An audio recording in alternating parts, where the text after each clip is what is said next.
निशाशक्त अवस्था नृशंस हत्या हत्याकारी को बांधी ग्रामवासी निर्घात माड़ पुलिस कला उद्धार। निशारे लोक हितार्थ ज्ञान भूली जाई और निशारे बिना कारण क्या मारिदेवा भली घटना घटी तिरिंग थाना अंतर्गत कुलुगुटु ग्राम में शाबल आक्रमण कर 2 जन हत्या कर जड़े निशाशक्त युवक। मृत युवक 2 जन हेले कुलुगुटु ग्राम गोपीनाथ सरदार और बुद्धेश्वर राणा। गिरफ अभियुक्त है मचका आल्ला। सूचना अनुसार सकाळ प्राय 8:30 9 पाखापाखि अभियुक्त निशाशक्त अवस्था निज घर सम्मुख में ठिया होता।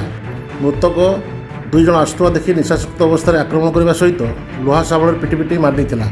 ग्रामवासी पहुंची अभियुक्त मचका को काबू कर निस्तुक माड़ मारी गोड़ भाई होते। पुलिस सूचना पर अभियुक्त को ग्रामवासी उद्धार कर गिरफ करने सहित डाक्तखाना को चिकित्सा पठाई सूचना मिली।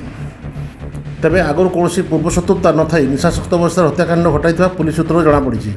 पुलिस अधिक तदंत जारी रखी।